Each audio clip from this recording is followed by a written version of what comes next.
ஒரு புதிய காலை வெயிலில் நான் துபாயின் பிரகாசமான வீட்டில் எழுந்து உட்கார்ந்தேன். சன்னல் வழியே வரும் ஒளி என் முகத்தில் பட்டது. என் பெயர் லக்ஷ்மி. எனக்கு 25 வயது. என் அம்மா அப்பா சாலை விபத்தில் இறந்த பிறகு என் சித்தப்பா என்னை தன்னுடன் துபாய்க்கு அழைத்து வந்தார். அப்பாவின் துக்கத்தில் நான் பலவீனமாகிக் கொண்டே வந்தேன். ஒவ்வொரு இரவும் சித்தப்பா என் தலையில் ஒரு சிறப்பு எண்ணெய் தேய்த்து மசாஜ் செய்வார். அதனால் எனக்கு உடனே தூக்கம் வந்துவிடும். இப்படி செய்வதால் அப்பா இருந்த துக்கத்திலிருந்து சீக்கிரம் மீண்டு வருவாய் என்று அவர் சொல்வார். என் உடலில் சில மாற்றங்கள் ஏற்பட ஆரம்பித்திருந்தன. ஒரு நாள் நான் அந்த எண்ணெயை மாற்றி வைத்தேன். அன்றிரவு என் உணர்வுகளை பறந்துவிட்டன. அந்த இரவில் துபாய் சாலைகளில் நான் பார்த்தது ஒரு மாயை போல் இருந்தது. சித்தப்பா என்னை கொஞ்சம் நன்றாக உணர வைப்பதற்காக இங்கே அழைத்து வந்திருந்தார். ஆனால் எனக்கு இங்கு வர மனமில்லை. ஆனாலும் இங்கே வந்த பிறகு நான் உண்மையிலேயே சற்று தேவையாக உணர்ந்தேன். சித்தப்பா எனக்கு ஒரு செல்போனும் வாங்கி கொடுத்திருந்தார். அவர் என்னை பார்த்து, நீ இங்கு இயற்கை படங்களை எடு. நான் ஒரு முக்கியமான வேலைக்காக 5 நிமிடங்களில் வந்து விடுகிறேன் என்றார். நான் அதை பற்றி கவலைப்படாமல், சரி, நீங்கள் எங்கு வேண்டுமானாலும் போங்கள். ஆனால் சீக்கிரம் வந்து விடுங்கள் என்று சொன்னேன். இதை சொல்லிவிட்டு நான் சுற்றியுள்ள காட்சிகளை படம் பிடிப்பதில் மூழ்கிவிட்டேன். அவரும் அங்கிருந்து சென்று விட்டார். அவர் சீக்கிரம் வருவார் என்று நான் நினைத்தேன். ஆனால் அரை மணி நேரம் கடந்ததும் அவர் வராததால் எனக்கு பயம் வர ஆரம்பித்தது. நான் இங்கு முதல் முறையாக வந்தேன். எனக்கு எங்குள்ள பாதைகள் கூட தெரியாது. நான் அங்கும் இங்கும் பார்த்துவிட்டு அவருக்கு போன் செய்ய விரும்பினேன். அப்போதுதான் எனக்கு ஞாபகம் வந்தது என் மொபைலில் பேலன்ஸ் இல்லை என்று. ஏனென்றால் நான் யாருக்கும் பேச வேண்டிய தேவை இருக்கவில்லை. அதனால்தான் நான் ஒருபோதும் சித்தப்பாவிடம் பேலன்ஸ் போட சொல்லவில்லை. நான் அங்கும் இங்கும் பார்த்து யாரிடமாவது போன் வாங்கி சித்தப்பாவுக்கு அழைக்கலாமா என்று பார்த்தேன். ஆனால் இந்த அந்நிய நகரில் அந்நியர்களை பார்த்து எனக்கு பயம் வர ஆரம்பித்தது. யாரை நம்புவது யாரை நம்புவது இல்லை என்று எனக்கு புரியவில்லை. எங்களுக்கிடையே இங்கே வேறு யாரும் இல்லை. அவர் எங்கே என்னை விட்டுவிட்டு போக முடியும்? நான் அங்கெங்கே தனியாக அவரை தேட ஆரம்பித்தேன். நான் உன் உயிர் இருந்த இடத்திலிருந்து ரொம்ப தூரம் வந்துவிட்ட பிறகு அவர் எதிரே நின்று யாரிடமோ பேசிக் கொண்டிருப்பது போல் எனக்கு தோன்றியது. நான் ஓடிச் சென்றேன். அவர் அங்கே உண்மையிலேயே இருந்தார். அவருடன் ஒரு பெண்ணும் இருந்தாள். ஓ, இதுதான் விஷயமா என்று நான் புரிந்து கொண்டேன். அவர் இங்கே இந்த பெண்ணை சந்திக்க வந்திருக்கிறார். மேலும் திருட்டுத்தனமாக என்னிடமிருந்து மறைக்க விரும்பியிருக்கிறார். அதனால்தான் நான் அவர்களை தொந்தரவு செய்யாமல் நான் முன்பு இருந்த அதே இடத்துக்கு திரும்பி வந்துவிட்டேன். ஆனால் நான் அவர்கள் இருவரையும் போட்டோ எடுத்திருந்தேன். வீட்டுக்கு சென்று சித்தப்பாவிடம் காட்டலாம் என்று மிதித்தேன்.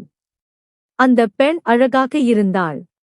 ஆனால் அவள் தோற்றம் மிகவும் வித்தியாசமாகவும் விசித்திரமாகவும் இருந்தது. சித்தப்பாவுக்கு இவளிடம் என்னதான் தெரிந்தது என்று எனக்கு ஆச்சரியமாக இருந்தது. சிறிது நேரம் கழித்து அவர் தூரத்திலிருந்து வருவதாக தெரிந்தது. அவர் அருகில் வந்து மன்னிப்பு கேட்டார். எனக்கு கொஞ்சம் தாமதமாகிவிட்டது. நீ கவலை விடவில்லை அல்லவா என்று கேட்டார். நான் இல்லை, நான் இங்கே நன்றாக சுற்றினேன். நிறைய படங்கள் எடுத்தேன் என்று சொன்னேன். நாங்கள் மீண்டும் புறப்பட்டபோது வழியில் சித்தப்பா என்னை பார்த்து, நான் விரைவில் உனக்கு ஒரு மாமியை கொண்டு வரலாம் என்று யோசிக்கிறேன். நீயும் வீட்டில் தனியாக இருக்கிறாய். அதனால் உனக்கும் ஒரு துணை கிடைக்கும், எனக்கு திருமணம் நடந்தால் என்று சொன்னார். அதாவது என் யூகம் சரியாக இருந்தது. சித்தப்பா சற்றுமுன் யாரிடம் பேசிக் கொண்டிருந்தாரோ அது அவருடைய காதலிதான். அடுத்த நாள் சித்தப்பா என்னை பார்த்து, தயாராகிக்கொள், உன்னை உன் வருங்கால மாமியை பார்க்க அழைத்துச் செல்கிறேன் என்றார். நான் அவரிடம் நான் பார்த்து கொண்டேன் என்று அவரிடம் சொல்லவில்லை. ஆனால் சித்தப்பா என் முன் முற்றிலும் வேறு ஒரு பெண்ணை நிறுத்தியிருந்தார். நான் இவளைதான் திருமணம் செய்யப் போகிறேன். ஒருவேளை என் சித்தப்பா அந்த 2 பெண்களையும் ஏமாற்றுகிறாரோ? சரி, நான் எதுவும் செய்யவில்லை. சில சமயம் நான் நினைப்பேன், சித்தப்பாவின் கவனம் ஏன் என்னை மீது மட்டும் இருக்கிறது? அவர் என் உணவு பழக்கத்தின் மீதும் கவனம் செலுத்த வேண்டாமா? நான் காலையில் மிகவும் குறைவாகவே சாப்பிடுவேன். இப்போது எனக்கு பசியை எடுப்பதில்லை. ஆனால் இதை பற்றி சித்தப்பாவுக்கு எந்த கவலையும் இல்லை. அவர் தினமும் என் தலையில் மசாஜ் செய்வது அவருடைய கடமை என்று நினைத்தார். அவர் எனக்கு ஒரே ஒரு சித்தப்பாதான். அவரை தவிர இந்த உலகில் எனக்கு வேறு யாரும் இல்லை. ஏனென்றால் என் அம்மாவின் அப்பாவும் அவருடைய அப்பாவும் ஒரே ஆளதான். அம்மாவிற்கும் ஒரே ஒரு சகோதரர்தான். இன்று சித்தப்பா துபாயில் செட்டில் ஆனார். உண்மையில் அவரை இங்கு செட்டில் செய்தது என் அப்பாதான். ஏனென்றால் என் அப்பா ஒரு பிசினஸ்மேன். என் அப்பாவுக்கு ஒரே பிள்ளை என்ற முறையில் நான் மிகவும் அன்பாக வளர்க்கப்பட்டேன். என் அம்மா, அப்பா என் ஒவ்வொரு ஆசையையும் நிறைவேற்றினர். நாங்கள் சில சமயம் விடுமுறையில் சித்தப்பாவிடம் வந்து தங்குவோம். நான் பட்டப்படிப்பை முடித்தபோது துபாய் சென்று ஒரு நல்ல பல்கலைக்கழகத்தில் படிப்பை தொடர வேண்டும் என்றுதான் நினைத்தேன். ஆனால் என் அம்மா அப்பாவை விட்டு பிரியும் எண்ணத்தால் நான் அந்த முடிவை மாற்றிக்கொண்டேன். ஏனென்றால் என்னால் என் அப்பாவை விட்டு பிரிய முடியாது. ஆனால் விதி என்னுடன் என்ன விளையாடப் போகிறது என்று எனக்கு தெரியாது. என் அம்மா அப்பா ஒரு திருமணத்திற்காக வேறு ஊருக்கு சென்றனர். ஆனால் திரும்பி வரும்போது அவர்கள் கார் கோரமான விபத்துக்குள்ளானது. அவர்கள் உயிரை இழந்தனர். என் உலகமே சீரழிந்து போனது. என் அம்மா அப்பாவை தவிர இந்த உலகில் எனக்கு உறவினர்கள் யாரும் இல்லை. சித்தப்பாவை தவிர. அதனால் அவர் என்னை இங்கே தன்னுடன் அழைத்து வந்துவிட்டார். என் அம்மா அப்பா இறந்த பிறகு நான் எப்போதும் துக்கத்தில் அழுது கொண்டே இருந்தேன். என் சித்தப்பாவால் நான் எப்போதும் இப்படி இருப்பதை தாங்கிக் கொள்ள முடியவில்லை. அவர் இப்படி சிந்தித்து சிந்தித்து உன் மனநிலையை நீயே கெடுத்துக் கொள்வாய். அதனால்தான் நான் இனிமேல் தினமும் உன் தலையில் எண்ணெய் மசாஜ் செய்வேன் என்று சொன்னார். இப்போது இது தினமும் நடக்க ஆரம்பித்தது. அவர் தினமும் இரவு 10 மணிக்கு வருவார். என் தலையில் 10 முதல் 15 நிமிடம் வரை அந்த எண்ணெய் தேய்த்து மசாஜ் செய்வார். சில நாட்கள் கழித்து நான் சித்தப்பாவிடம் இன்று எண்ணெய் வேண்டாம், எனக்கு இஷ்டமில்லை என்று சொன்னேன். அவர் அதிர்ச்சி அடைந்து என்ன விஷயம், நீ கவலையாக இருக்கிறாய் போல இருக்கிறதே என்று கேட்டார். நான் எதற்காக கவலைப்படுகிறேன் என்று என் சித்தப்பாவிடம் எப்படி சொல்வது? உண்மையில் இந்த எண்ணெயை பயன்படுத்த தொடங்கியதிலிருந்து என் உடலில் ஏதோ வித்தியாசமாக உணர்வது போல் இருந்தது. எனக்கு எல்லா நேரமும் போதை ஏற்படுவது போல் இருந்தது. முன்பு இப்படி இல்லை. இந்த எண்ணெய் எனக்கு ஒத்துக்கொள்ளவில்லை என்று நான் சந்தேகித்தேன். ஆனால் சித்தப்பாவிடம் இதையெல்லாம் என் வாயால் சொல்வது சரியாக இருக்காது. அதனால் நான் போய் சொன்னேன். ஆனால் சித்தப்பா அதை கேட்கவில்லை. வலுக்கட்டாயமாக என் தலையில் மசாஜ் செய்து கொண்டே, உனக்கு தெரியாது, இந்த எண்ணெய் உன் தலைக்கு எவ்வளவு அவசியம், இதனால் உன் ஆரோக்கியம் எவ்வளவு நன்றாக இருக்கும் என்று சொன்னார். நான் அமைதியாக இருந்தேன். சித்தப்பா தலையில் மசாஜ் செய்துவிட்டு சென்ற பிறகு சிறிது நேரத்திலேயே எனக்கு தூக்கம் வர ஆரம்பித்தது. இன்று என் உடல் உடைவது போல் இருந்தது. சில நாட்களாக என் நினைவாற்றலும் குறைவது போல் உணர்ந்தேன். நான் என் பழைய விஷயங்களை மறக்க ஆரம்பித்தேன் போல. என் அம்மா அப்பா இறந்த சோகம் காரணமாகவா அல்லது எண்ணெயின் விளைவா என்று தெரியவில்லை. ஆனால் எதுவாக இருந்தாலும் அந்த எண்ணெயை தலையில் தேய்க்க கூடாது என்று எனக்கு தோன்றியது. காலையில் நான் எழுந்தபோது என் உடல் முழுவதும் மோசமாக வலித்தது. சிறிது நேரம் என்னால் எழுந்திருக்கவே முடியவில்லை. ஆனால் பிறகு தைரியம் கொண்டு காலை உணவுக்காக கீழே வந்தேன். சித்தப்பா என்னை பார்த்து சிரித்துக் கொண்டு, நீ தயாராகு, இன்று நாம் வெளியில் எங்கேனும் சுற்றி பார்க்கப் போகிறோம். மேலும் உணவும் அங்குதான் உண்போம் என்றார். எனக்கு போக இஷ்டமில்லை. ஆனால் சித்தப்பாவின் நிலைமையை கருதி நான் தயாரானேன்.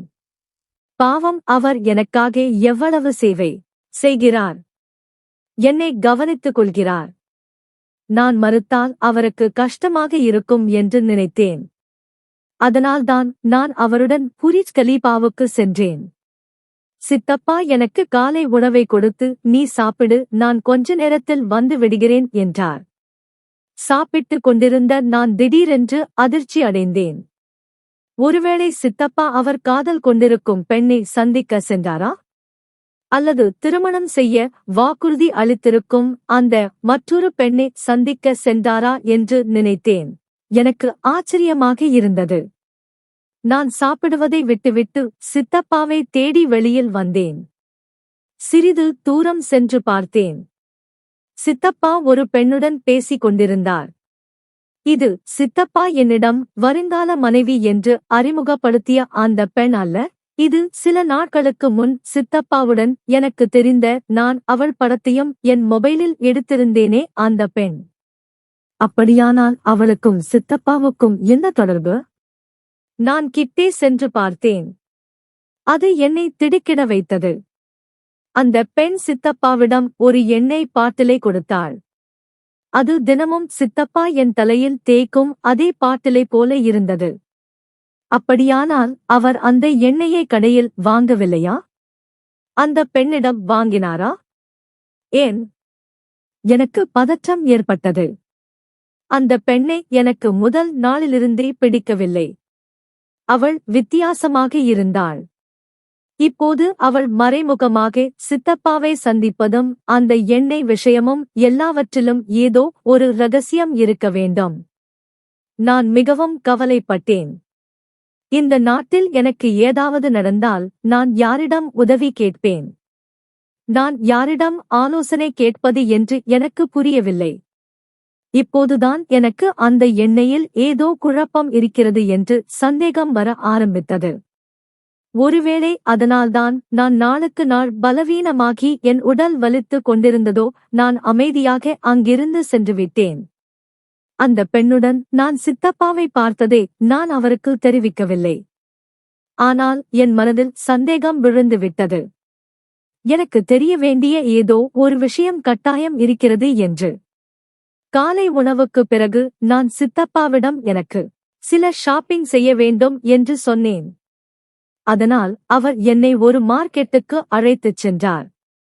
நான் ஷாப்பிங் செய்யும்போது சித்தப்பாவின் கண்களில் படாமல் ஒரு எண்ணெய் பாட்டில் வாங்கினேன். என் அறையில் எண்ணெய் இருக்காது. அது சித்தப்பாவின் அறையில் இருக்கும். அவர் தன் அறையிலிருந்து எடுத்து கொண்டு வருவார். அதனால் வீட்டுக்கு வந்தவுடன் நான் எண்ணெயை மாற்றி வைத்தேன். சித்தப்பா கொண்டு வந்த அந்த சிறப்பு பாட்டிலில் நான் கடையில் வாங்கிய எண்ணெயை ஊற்றினேன். நான் ஏன் அப்படி செய்தேன் என்று எனக்கு தெரியாது. ஆனால் என் மூளை என்னை அதை செய்ய சொன்னது. குழப்பம் இருக்கிறது என்று நான் நினைத்தேன்.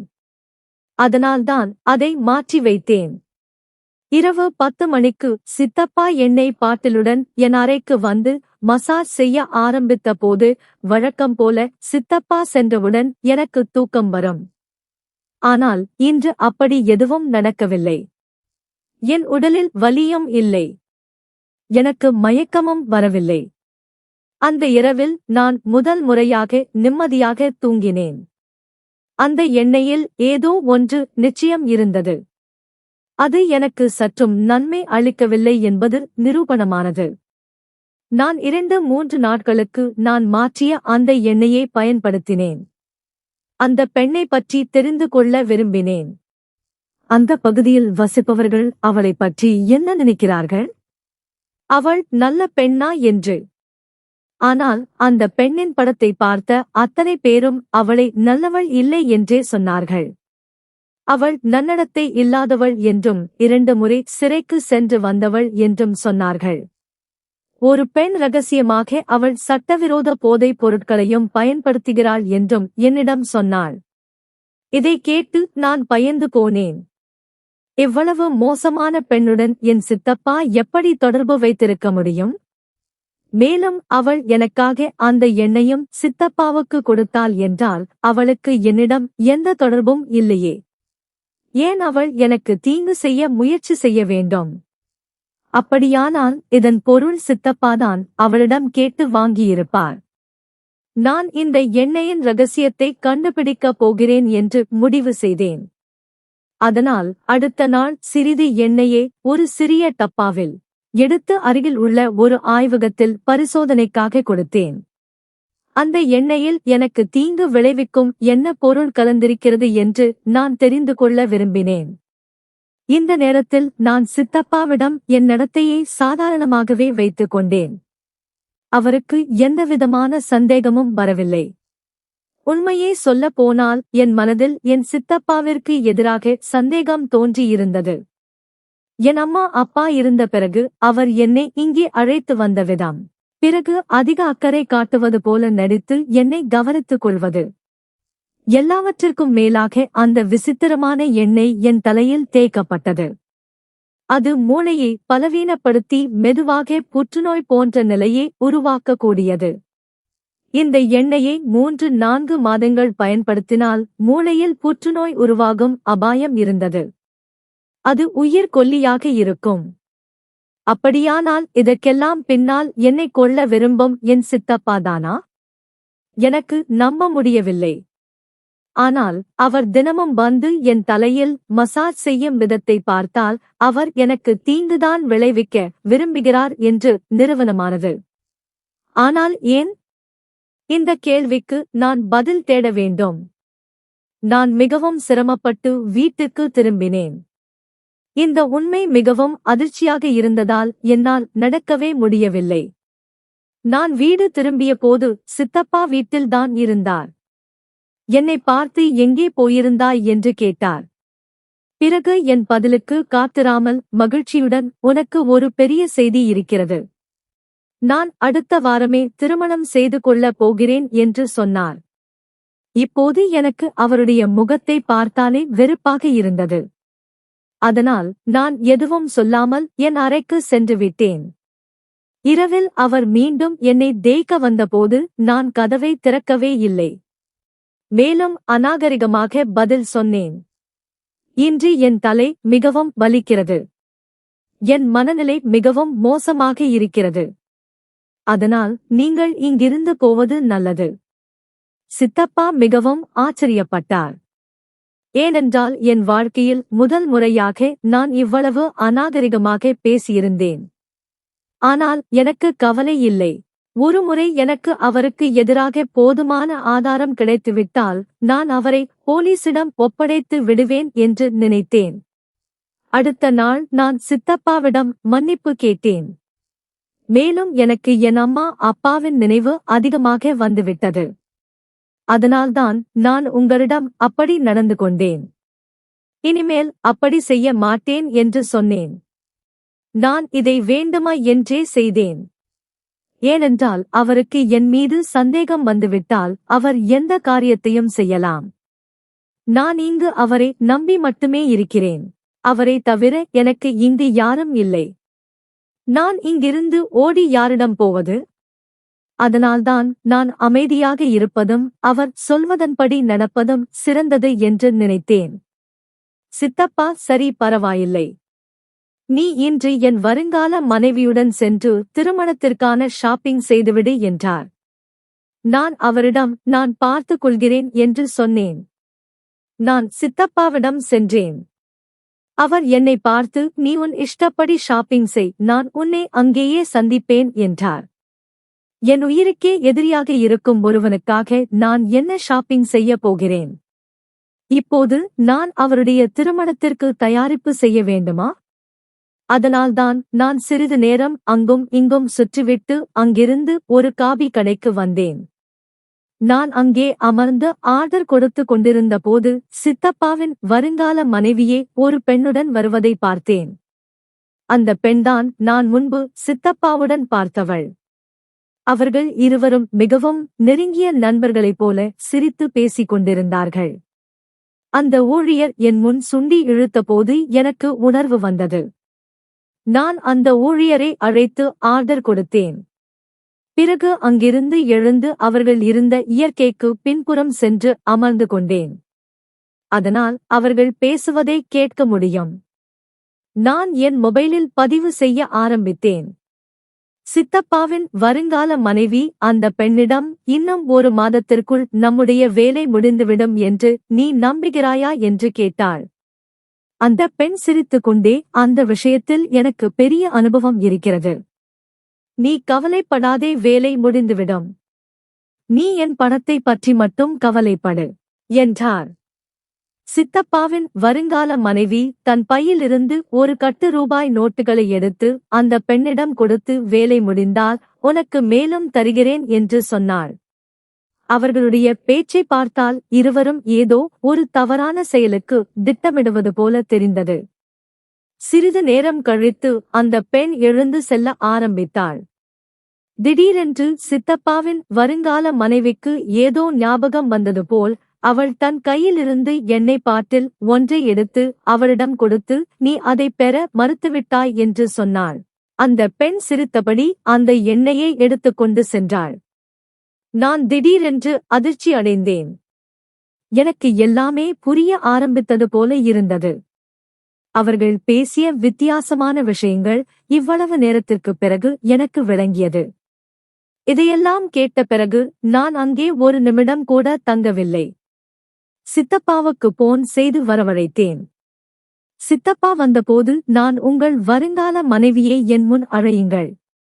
நான் அவனிடமும் உங்களிடமும் சில கேள்விகள் கேட்க வேண்டும் என்று சொன்னேன். சித்தப்பா கொஞ்சம் ஆச்சரியம் அடைந்தார். ஆனால் நான் சொன்னபடியே செய்தார். அந்த பெண்ணை பார்த்து நான் சித்தப்பாவிடம் முதல் கேள்வியே கேட்டேன். இந்த எண்ணெய் மசாஜ் என் தலையில் செய்ய யார் ஆலோசனை கொடுத்தது? சித்தப்பா வருத்தத்துடன் தன் வருங்கால மனைவியை பார்த்து, நீ எப்போதும் உன் அம்மா அப்பாவை நினைத்து அழுது கொண்டே இருக்கிறாய், துக்கத்தில் இருக்கிறாய் என்று நான் அவளிடம் சொன்னபோது அவள் எனக்கு ஆலோசனை கொடுத்தாள். ஒரு சிறப்பு வகை எண்ணெய் கிடைக்கிறது. அதை தலையில் தேய்த்தால் மெதுவாக பழைய நினைவுகள் மூளையிலிருந்து நீங்கிவிடும் என்று சொன்னாள்.